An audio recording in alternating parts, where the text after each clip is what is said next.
नमस्कार। ईटीवी भारत में आपका स्वागत है और मैं हूं सचिन शर्मा। आज हमारे साथ हैं शिमला संसदीय क्षेत्र के सांसद और हिमाचल भाजपा के प्रदेश अध्यक्ष सुरेश कश्यप। तो सवाल जवाब का सिलसिला शुरू करने से पहले मैं अपने दर्शकों को और पाठकों को हमारे आज के मेहमान के बारे में बताना चाहता हूँ। भारतीय वायुसेना का 16 साल तक हिस्सा रहे सुरेश कश्यप को भाजपा हाईकमान ने बड़े ही संकटपूर्ण समय में हिमाचल प्रदेश अध्यक्ष का दायित्व सौंपा था। भाजपा के तेज तर्रार नेता और कुशल संगठनकर्ता डॉक्टर राजीव बिंदल का नाम एक विवाद में आने के बाद में सुरेश कश्यप को उनकी जगह भाजपा अध्यक्ष पद का दायित्व दिया गया। उच्च शिक्षित सुरेश कश्यप इस समय शिमला संसदीय सीट से सांसद हैं। लोकसभा चुनाव 2019 के दौरान उन्हें विधायक होने के बावजूद शिमला संसदीय सीट से मैदान में उतारा गया था और वे सफल भी हुए। जुलाई 2020 से वे हिमाचल भाजपा के मुखिया हैं और लगातार पार्टी के लिए मेहनत कर रहे हैं। तो ये इनका एक संक्षिप्त परिचय है। तो आइए सुरेश कश्यप जी से सवाल जवाब का सिलसिला शुरू करते हैं। तो कश्यप जी, आपका स्वागत है हमारे कार्यक्रम में। हाँ, थैंक यू शर्मा जी। तो मेरा आपसे पहला सवाल है कि भाजपा हाईकमान ने 1 साल पहले आपको हिमाचल में पार्टी का नया मुखिया चुना था। आप शिमला संसदीय सीट से सांसद भी हैं और संगठन का दायित्व भी संभाल रहे हैं। प्रदेश में विधानसभा चुनाव दस्तक देने वाले अगले साल हैं और आपने और आपकी पार्टी ने एक मिशन रिपीट का नारा दिया है। तो महज 15 साल के राजनीतिक जीवन में ऐसी जिम्मेदारियां और चुनौतियों को आप कैसे देखते हैं और आगे के लिए क्या तैयारियां हैं आप? हिमाचल प्रदेश में एक बड़ा कदम और एक अनुसूचित वर्ग के व्यक्ति को प्रदेश का अध्यक्ष बनाया और साथ में, क्योंकि मैं एक फौजी हूं, एक फौजी को भी प्रदेश अध्यक्ष के रूप में मौका दिया प्रदेश का नेतृत्व करने का। मैं अपने पार्टी का आभारी हूं। बाकी जहां तक 2022 की बात आपने की है, निश्चित रूप से आज तक का इतिहास रहा है कि भारतीय जनता पार्टी ने लगातार 2 बार सरकार नहीं बनाई। हमारे लिए चुनौती किसी है, भी पार्टी ने नहीं बनाई 40 साल में। जी जी किसी भी पार्टी जी ने जी रिपीट नहीं जी किया जी है। जी हम लोग अल्टरनेट यहाँ एक रहा कि एक बार कांग्रेस, एक बार बीजेपी। लेकिन इस बार जिस प्रकार से हमारी सरकार 3.5 वर्ष का कार्यकाल अभी हमारा पूर्ण हुआ है, बहुत बढ़िया काम हमारी सरकार माननीय जयराम ठाकुर जी के नेतृत्व में कर रही है। इसके साथ साथ संगठन भी जिस प्रकार से हमारा कार्य कर रहा है, हम लोग आज, मैं कहना चाहूंगा कि भाजपा का संगठन हिमाचल प्रदेश में आज जिस प्रकार से कार्य कर रहा है, हम देश में संगठन की दृष्टि से नंबर 1 पर है। प्रदेश से लेकर पन्ना तक जो है संगठन का निर्माण करना, और हम पन्ना टोली तक का निर्माण करने में लगे हुए हैं। तो एक इसके अलावा डाटा डिजिटाइजेशन करना, हमारे जितने वर्कर्स हैं, हमारे जितने भी पार्टी के पदाधिकारी, उनका डाटा डिजिटाइजेशन करना, उसमें भी हम देश भर में अव्वल हैं। सरकार और संगठन दोनों बेहतर तालमेल के साथ काम कर रहे हैं। इसके अलावा मैं एक बात और कहना चाहूंगा कि केंद्र सरकार माननीय मोदी जी के नेतृत्व में जिस प्रकार से 7 वर्ष का कार्यकाल अभी तक हुआ है, उस दौरान क्योंकि माननीय मोदी जी का आशीर्वाद हिमाचल प्रदेश के ऊपर लगातार रहा है, और ये भी हमारे पास एक बड़ा फैक्टर है। बाकी जो प्रदेश सरकार ने जिस प्रकार से, चाहे कोविड के काल की हम बात करें, हम देखते हैं कि आज कोविड का समय है, हम कोविड से लड़ रहे हैं। हम आज अगर देखें तो वैक्सीनेशन के मामले में देश भर में नंबर 1 पर है। अर्थात जिस प्रकार से हमारी सरकार ने, चाहे वो कोविड का समय रहा है या कोविड नहीं था उस समय रहा, और आज भी जिस प्रकार से हमारी सरकार काम कर रही है, हमारा संगठन काम कर रहा है, तो निश्चित रूप से हम चुनौती का सामना भी करेंगे और इतिहास बनाएंगे। मतलब नरेंद्र मोदी जी के जो 7 साल हैं उनकी सरकार के, उसके अलावा 3.5 साल में आपके पास बताने के लिए कुछ कुछ है, जिसमें से आपने बताया कि कोविड काल में जो सरकार ने काम किया है वो काफी उल्लेखनीय है आपके हिसाब से। तो नरेंद्र मोदी जी की जब बात हुई है तो केंद्र में मोदी की सरकार है और पार्टी के आपकी पार्टी के राष्ट्रीय मुखिया जेपी नड्डा भी स्वयं हिमाचल से हैं। केंद्रीय मंत्रिमंडल में अनुराग ठाकुर के रूप में एक बड़ा नाम भी है आपकी पार्टी से। तो क्या प्रदेश में संगठन चलाने के मामले में ये फैक्टर आपको किसी तरह से काम आते हैं, आपको आत्मविश्वास देते हैं? क्या आपको लगता है कि हिमाचल के होने वाले विधानसभा चुनाव में यह फैक्टर आपकी किसी प्रकार से मदद करेंगे, और अगर हाँ तो किस तरह से मदद करेंगे? निश्चित रूप से देखिए, जैसा मैंने कहा कि माननीय मोदी जी हिमाचल प्रदेश को अपना दूसरा घर मानते हैं, इसी प्रकार से आज हमारा सौभाग्य है कि श्री जगत प्रकाश नड्डा जी, जो हिमाचल प्रदेश से ही संबंध रखते हैं, हिमाचल प्रदेश के ही बेटे हैं, और आज दुनिया के सबसे बड़े राजनीतिक दल के मुखिया हैं। एक बहुत बड़ी बात, हिमाचल प्रदेश जैसे छोटे राज्य के लिए एक बहुत बड़ी बात है। इसके साथ साथ अभी हमारे अनुराग ठाकुर जी, जो कि इससे पूर्व केंद्रीय वित्त राज्य मंत्री के रूप में अपनी सेवाएं दे रहे थे, और इसके उनका हिमाचल प्रदेश को भी बहुत बड़ा लाभ मिला, और अभी इस समय केंद्र सरकार में कैबिनेट मंत्री के रूप में, हमारे युवा सेवा खेल मंत्री और सूचना और प्रसारण मंत्री के रूप में माननीय मोदी जी ने उनको अपने कैबिनेट में शामिल किया है। निश्चित रूप से माननीय मोदी जी, माननीय नड्डा जी, माननीय अनुराग ठाकुर जी, इनका भरपूर आशीर्वाद हिमाचल प्रदेश को मिल रहा है।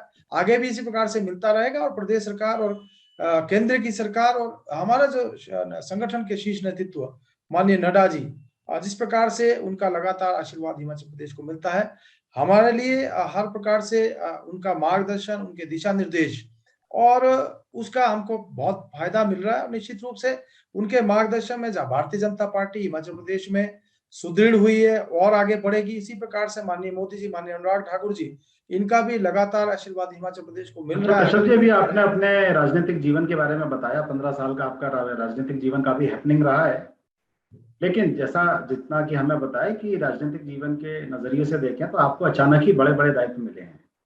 सरकार और संगठन में कई प्रभावशाली नेता हैं जो उम्र व अनुभव में आपसे बड़े हैं।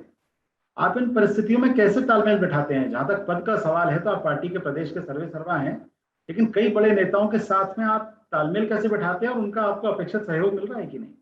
देखिए, मेरे लिए ये बहुत सौभाग्य की बात है। हिमाचल प्रदेश में आज हमारे पास वरिष्ठ नेताओं की एक लंबी फहरिस्त है। माननीय शांता कुमार जी, माननीय प्रेम कुमार धूमल जी, इसके अलावा भी हमारा जो बहुत सारे शीर्ष नेतृत्व, बहुत वरिष्ठ लोग आज हिमाचल प्रदेश में हैं। लेकिन मुझे प्रदेश अध्यक्ष के रूप में लगातार इन सबका आशीर्वाद मिलता रहा। जब भी कहीं पर भी कोई भी किसी भी प्रकार की मुसीबत आती तो वरिष्ठ नेतृत्व का सहयोग और उनके दिशा निर्देश से हम काम करने का प्रयास करते हैं और लगातार उनका आशीर्वाद जो है मेरे ऊपर बना रहता है। मुझे 1 वर्ष का कार्यकाल मैंने प्रदेश अध्यक्ष के रूप में पूर्ण कर लिया है, लेकिन कहीं पर भी किसी प्रकार की दिक्कत कोई टसल नहीं है, आपके हिसाब से सब स्मूथ है, बहुत बढ़िया है। तो जैसे संगठन के तौर पे भाजपा हमेशा सक्रिय रहती है, मुख्य विरोधी दल कांग्रेस के मुकाबले भाजपा की सक्रियता हाल के वर्षों में काफी अधिक रही है। जब से मोदी जी और अमित शाह जी आए हैं पटल पे, तब से काफी तेजी से पार्टी भी बढ़ी है, नो डाउट। इसके बावजूद आप नगर निगम चुनाव में सोलन और पालमपुर में सफलता हासिल नहीं कर पाए। कांग्रेस में अध्यक्ष पद संभाल रहे कुलदीप राठौर भी उस पद पर पहली और नई पारी खेल रहे हैं, बिल्कुल आपकी तरह से। ऐसे में आप कांग्रेस से किस तरीके की चुनौती मिलते हुए देख रहे हैं अपने प्रदेश में? देखिए शर्मा जी, मैं आपको एक बात बताना चाहूंगा कि 2014 से लेकर भारतीय जनता पार्टी ने एक भी चुनाव नहीं हारा। चाहे 2014 का लोकसभा था, 2017 का विधानसभा का चुनाव था, 2019 का लोकसभा का चुनाव जो हमने इतिहास बनाया, जब 68 के 68 विधानसभा क्षेत्र में भारतीय जनता पार्टी को बढ़त मिली। कोई विधानसभा क्षेत्र ऐसा नहीं था और 2 विधानसभा क्षेत्र तो हमारे ऐसे थे जहां हमने पहली बार लीड हासिल की, जिसमें रोहडू और रामपुर। और हमारा जो मत प्रतिशत था, जो भारतीय जनता पार्टी को लगभग 70% जो है वोट मिले। इसके बाद 2 बाई इलेक्शन हुए जहां से मैं विधायक था, वहां पछाड़ विधानसभा क्षेत्र और धर्मशाला, जहां से किशन कपूर जी हमारे सांसद बने, वो भी हमने जीते। अब उसके बाद अभी जो पंचायती राज जो स्थानीय निकाय के चुनाव हुए, उसमें भी जो 11 जिला परिषद में से 9 हमने जीती। हमारे जो बीडीसी जो हमारी थी, उसमें भी 70% हमने जीते। ऐसे हमारे जो पंचायती राज के जो नुमाइंदे हैं, लगभग 70% हमारी पार्टी की जीत कराए। वो तो एक्चुअली जो रूलिंग पार्टी रहती है उसको फायदा मिलता है, कांग्रेस रहती है तो उसको भी मिलता है, क्योंकि हर 5 साल बाद रोटी पलट दी जाती है आपकी जनता द्वारा। 70 लाख की जनता है, नए नए चेहरे देखती है हर बार। अभी आपका कुलदीप राठौर जी या कांग्रेस से क्या चुनौती मिलते हुए देख रहे हैं आप अगले विधानसभा चुनाव? देखिए, मैं एक और बात बताना चाहूंगा। आपने कॉर्पोरेशन की बात की थी, मैं कहना चाह रहा था स्थानीय निकाय में भी हमने चाहे नगर पंचायतें थी या नगर परिषदें थी, हमने अधिकतर को जीता। कॉर्पोरेशन की जहां तक बात है तो हम सोलन में केवल 1 वोट से पीछे रहे। मंडी हमने जीती और धर्मशाला हमने जीती। केवल मात्र एक पालमपुर में इनको जीत हासिल। और जहां तक आज हम कांग्रेस पार्टी की बात करें, कांग्रेस पार्टी तो आज मैं कहना चाहूंगा कि उनका कुनबा पूरी तरह से बिखरा हुआ है। लेकिन एक वोट की बड़ी महत्ता होती है साहब। 1 वोट से अटल बिहारी वाजपेयी की सरकार गिर गई, राजस्थान के सीपी जोशी हार गए, जो मुख्यमंत्री बनते हैं अगर जीत जाते। लेकिन कोई अप्रत्याशित हार नहीं। और मैं दूसरी बात आपको बताऊंगा, वहां पर जो मत प्रतिशत है, total votes Bharatiya Janata party को अधिक मिले, कांग्रेस से ज्यादा वोट भारतीय जनता पार्टी को मिले, कांग्रेस को कम वोटें मिली। हम वोट मत प्रतिशत हमारा ज्यादा है, लेकिन अच्छा, मैं चलिए चुनौती की बात नहीं करता। आपने कहा कि मतलब आपके हिसाब से कोई चुनौती नहीं है, आप प्रिसाइजली आप मेरी बात को समझिएगा कि हिमाचल में करीब 4 दशक से कोई भी राजनीतिक दल सत्ता रिपीट नहीं कर पाया है सत्ता में, 40 साल से। तो आपके पास भाजपा सरकार के रिपीट करने के लिए जो मिशन रिपीट का जो फॉर्मूला है, उसको धरातल पर उतारने के लिए क्या है, मतलब वो फॉर्मूला क्या है जिससे आप मिशन रिपीट को अंजाम देंगे, 40 साल देखिए की परंपरा को तोड़ेंगे? देखिए मैंने कहा, आप पहले भी मैंने कहा कि जिस प्रकार से हमारी, अभी मैं आपको बताना चाहूंगा कि 3.5 वर्षों के दौरान अभी तक इस सरकार के ऊपर, जैसा होता है कि पिछली बार मैं जब विधायक था और कांग्रेस की सरकार थी, तो सरकार बनने के 1 साल के अंदर अंदर ही सरकार के खिलाफ एक माहौल जो है बनना शुरू हो गया था। और ये निश्चित हो गया था, साल 1.5 साल के बाद ही निश्चित हो गया कि अगली बार भारतीय जनता पार्टी की सरकार हिमाचल प्रदेश में बनेगी। लेकिन अभी 3.5 वर्ष का कार्यकाल सरकार का हो गया है। कांग्रेस पार्टी के पास इस सरकार के खिलाफ कहने के लिए कुछ भी नहीं है। किसी प्रकार का कोई भी स्थायी मुद्दा आज इस सरकार के खिलाफ किसी भी राजनीतिक दल है, मुख्य राजनीतिक दल कांग्रेस ही है, उसके पास कोई भी स्थायी मुद्दा आज इस सरकार के खिलाफ कहने के लिए नहीं है। हम चाहे विकास की बात करें, उसमें भी हमारी सरकार बहुत बेहतरीन ढंग से काम कर रही है। और जहां कोविड मैनेजमेंट की बात है, उसमें भी हमारी सरकार बहुत बताया बढ़िया था। काम कर रही है। तो अच्छा निश्चित कश्यप जी, जी हिमाचल में 4 उपचुनाव होने हैं। जुब्बल कोटखाई फतेहपुर विधानसभा क्षेत्र में टिकट को लेकर गुटबाजी दिख रही है। पार्टी विद डिफरेंस का नारा बुलंद करने वाली भाजपा के लिए गुटबाजी कितनी बड़ी चुनौती है, और आप भारतीय वायुसेना के सिपाही हैं, तो इस जंग पर आप किस तरीके से फतेह हासिल करेंगे, गुटबाजी देखिए, के खिलाफ जंग? हाँ जी, देखिए मैं स्पष्ट रूप से कहना चाहूंगा कि भारतीय जनता पार्टी में किसी प्रकार की गुटबाजी नहीं है। चारों सीटों के ऊपर भी कहीं पर भी कोई गुटबाजी नहीं है। देखिए, चुनाव लड़ने का अधिकार सभी लोगों को है, बहुत सारे लोग टिकट के चाहवान होते हैं, लेकिन जैसे ही चुनाव की घोषणा हो जाएगी, प्रत्याशी तय हो जाएंगे, तो पूरी पार्टी उसके पीछे लेकिन जैसे लगेगी। आपने बोला कि गुटबाजी नहीं है, मतलब आपने हमारा प्रश्न खारिज कर दिया। इसमें हम एक आपको बात कहना चाहते हैं कि जुब्बल कोटखाई में बीजेपी विधायक नरेंद्र बरकटा के देहांत के बाद उनके बेटे केतन को टिकट देने की चर्चा है। वहीं नीलम जैसे आपके वरिष्ठ कार्यकर्ता टिकट की मांग कर रहे हैं। फतेहपुर में तो आलम यह है कि एक अनार 100 बीमार। कांग्रेस विधायक सुजान सिंह पठानिया के निधन से खाली हुई सीट में बीजेपी की तरफ से कई सारे दावेदार उभर कर आए हैं, जिनमें पूर्व सांसद कृपाल भी शामिल हैं। तो इस गुटबाजी को थामने के लिए आपके प्रभारी अविनाश राय खन्ना को मोर्चा संभालना पड़ा था बीच में। ऐसा पूरा एक घटनाक्रम हमारे सामने आया था, जिस वजह से हमने प्रश्न आपके लिए तैयार किया। नहीं नहीं शर्मा जी, मैं आपको बता, जैसा मैं कह रहा था कि एक एक हर सीट के ऊपर टिकट के चाहवान कई लोग होते हैं, ठीक है, लेकिन जैसे ही टिकट का निर्णय हो जाएगा, प्रत्याशी तय हो जाएगा, पूरी पार्टी उसके साथ लग जाती है, पूरी पार्टी उसके साथ लग मतलब जाएगी। आपका कहना है कि गुटबाजी टिकट की घोषणा होने तक है, उसके देखिए, बाद एक दूसरे की काट कोई नहीं करेगा, सब मिलके पार्टी के लिए बिल्कुल चुनाव लड़ेंगे, ये आपका बिल्कुल कहना निश्चित रूप से सभी लोग, और बाकी अभी भी सभी लोग मिलकर काम कर रहे हैं। पार्टी का जो भी कार्यक्रम होता है उसमें सब लोग सम्मिलित हैं, और जैसे ही हमारा प्रत्याशी तय हो जाएगा, तो उसके बाद सब लोग पार्टी के साथ लगेंगे और कमल का फूल खिलाएंगे। है? अच्छा, तो ये हिमाचल में कांग्रेस के अभी सबसे बड़े जो स्तंभ हैं, आधार स्तंभ थे वीरभद्र सिंह जी, उनका साया कांग्रेस के ऊपर से छिन गया है। कांग्रेस में फिलहाल कोई सर्वमान्य नेता भी नहीं दिखाई दे रहा है जिसके नाम पे सब लोग एक साथ एकजुट हो सकें। तो क्या आपको लगता है कि संगठन के तौर पर कांग्रेस हिमाचल में भाजपा के लिए अब किसी उस प्रकार की चुनौती पेश नहीं कर पाएगी जैसे कि वीरभद्र सिंह जी के रहते करती? तो क्या अब उसको आप आसान शिकार मानते हैं कि अभी भी दुश्मन को कमजोर न समझने वाली बात पर डटे हुए हैं? देखिए, मैं पहले भी कह रहा था कि आज वीरभद्र जी के जाने के बाद, उनके देहावसान के बाद, और उससे पहले भी कांग्रेस पार्टी कई धड़ों में बंटी हुई है।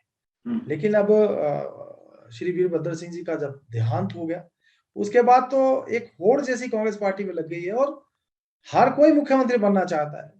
कोई वो कहता है कि कांगड़ा से मुख्यमंत्री होना चाहिए, कोई कहता है कि शिमला से मुख्यमंत्री होना चाहिए, कोई दूसरी जगह से। और यहाँ पर केवल होड़ इस बात की है कि हर कोई मुख्यमंत्री बनना चाहता है। तो आज जो स्थिति कांग्रेस पार्टी की है, तो मैं समझता हूँ कि जिस प्रकार से धड़ों में बटी आज कांग्रेस पार्टी है, कोई चुनौती भारतीय जनता पार्टी के लिए मेरे सामने नहीं, आज हमारे सामने नहीं है। अच्छा, अब आपकी थोड़ी सी सरकार की बात करते हैं, जिसका आपने कहा कि सब बहुत बढ़िया चल रहा है। अब मेरा आपसे दो, मैं लास्ट अपने क्वेश्चन पूछूंगा, दोनों महत्वपूर्ण है। कि विरोधी अक्सर ये आरोप लगाते रहते हैं कि जयराम सरकार का अफसरशाही पर नियंत्रण नहीं है। अब वो नियंत्रण के लिए या जिसकी वजह से हाल ही में आपके मुख्य सचिव जो हैं अनिल खाची, जो भारत के टॉप ब्यूरोक्रेट्स में न सिर्फ शामिल हैं बल्कि नरेंद्र मोदी भी उन्हें पसंद करते थे, आपने एक मंत्री की जिद के चलते आपने मतलब आपकी सरकार ने उनको अचानक से बदल दिया। जबकि वहीं आपके डीजीपी संजय कुंडू, वो आपकी सरकार उन पे खास मेहरबान रहती है, उनके पास तमाम अधिकार हैं, बीच में वो आईएएस वाली पोजीशन भी संभाले हुए थे जब उनको सचिव बना दिया। तो क्या इन सब बातों से सरकार की जनता के सामने बदनामी नहीं हो रही है, और हो रही है तो क्या पार्टी को इसकी चिंता नहीं है? नहीं, देखिए, जहां तक सरकार की वर्किंग की बात या फंक्शनिंग की बात है, ये सरकार तय करती है। सरकार में कौन व्यक्ति क्या होगा, लेकिन चुनाव तो पार्टी को लड़ना है। कौन तो ऐसा कौन से सरकार में, ये माननीय मुख्यमंत्री जी का और सरकार का प्रोरोगेटिव है कि किस अधिकारी को कौन सी जिम्मेदारी सौंपनी है। और जो भी चाहे खाची जी की बात करें या आपने कुंडू जी की बात की है, जिसको जो भी दायित्व, जो भी जहां जिस भी पोस्ट पर रखा गया है, ये सरकार का निर्णय है। लेकिन मैं ये कहना चाहूंगा कि सरकार या मुख्यमंत्री जो भी निर्णय लेते हैं, वो सारे पहलुओं को ध्यान में रखते हुए और किस प्रकार से सरकार की फंक्शनिंग को और इफेक्टिव बनाया जा सके, उस दृष्टि से निर्णय लिए जाते हैं। जो भी निर्णय माननीय मुख्यमंत्री जी ने लिए हैं, सरकार के हित में, प्रदेश हित में है। और जहां तक पार्टी की बात है, तो पार्टी और संगठन और सरकार दोनों मिलकर अच्छे ढंग से काम कर रहे हैं। हर स्थिति के लिए, हर चुनौती के लिए हम लोग तैयार हैं, और भारतीय जनता पार्टी हर चुनौती का सामना आने क्योंकि वाले कश्यप जी, समय में जैसा करेगी। मैंने देखा, जैसे 70 लाख की आबादी इतनी है, जैसे उत्तर प्रदेश में कई शहरों की आबादी ही इतनी है जितनी की हिमाचल जी, प्रदेश की पूरी आबादी है। वहाँ पे चीफ सेक्रेटरी हो, डीजीपी हो, चीफ मिनिस्टर हो, सब उनकी विजिबिलिटी बड़ी क्लियर है, मतलब जनता को बड़े साफ साफ दिखाई देते हैं, वो जो बड़े राज्यों में इतना पॉसिबल नहीं होता, छोटे राज्य में। तो इसलिए चीफ सेक्रेटरी, सीएम, डीजीपी, जो प्रमुख लोग हैं, इनके आपस के संबंध, आपस में क्या चल रहा है, इनके एक्शन रिएक्शंस बहुत जल्दी जनता तक पहुंचते हैं। इसलिए मैंने क्वेश्चन पूछा था। बहरहाल आपको वो सब काफी ठीक लग रहा है। अब मेरा आपसे सबसे महत्वपूर्ण और आखिरी सवाल भी है कि आप खुद दलित वर्ग का प्रतिनिधित्व करते हैं, जैसा कि अभी आपने कहा भी इंटरव्यू की शुरुआत में, और आप एक साधारण से कार्यकर्ता से शुरू होकर विधायक, सांसद और आज प्रदेश के अध्यक्ष हैं अपनी पार्टी के। तो हिमाचल में राजपूत और ब्राह्मण डोमिनेटिंग पॉलिटिक्स लंबे समय से है, सब जानते हैं हमारी बात को। तो इस सामाजिक समीकरण को आप किस तरह देखते हैं? खुद कैसे इन ताकतवर जातियों और इन जाति के ताकतवर नेताओं को कैसे साथ पा रहे हैं आप?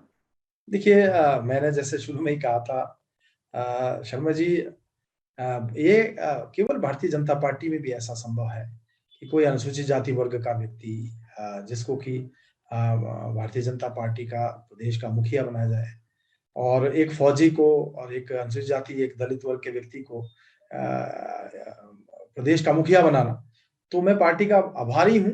और मैं आपको ये बताना चाहूंगा कि जहां तक हिमाचल प्रदेश की बात है, और प्रदेश अध्यक्ष के रूप में मुझे किसी भी प्रकार की कहीं पर भी कोई दिक्कत सामंजस्य बनाने में नहीं आ रही है। मुझे हर स्तर के ऊपर अपने वरिष्ठ नेतृत्व का और सभी का सहयोग मिल रहा है, और मैं सभी के सहयोग से पार्टी के काम को आगे बढ़ाने में कामयाब हुआ हूँ और लगा हुआ हूँ। निश्चित रूप से आने वाले समय में भी हम इसी प्रकार से आगे बढ़ेंगे, और जो लक्ष्य हमारे समक्ष है उसको हम हासिल करेंगे। तो एटीवी भारत से बात करने के लिए कश्यप जी आपका बहुत बहुत धन्यवाद। और हम अपने दर्शकों से कहना चाहते हैं कि हम आगे भी इसी तरह से देश के अलग अलग राज्यों के महत्वपूर्ण लोगों से आपको मिलवाते रहेंगे। धन्यवाद।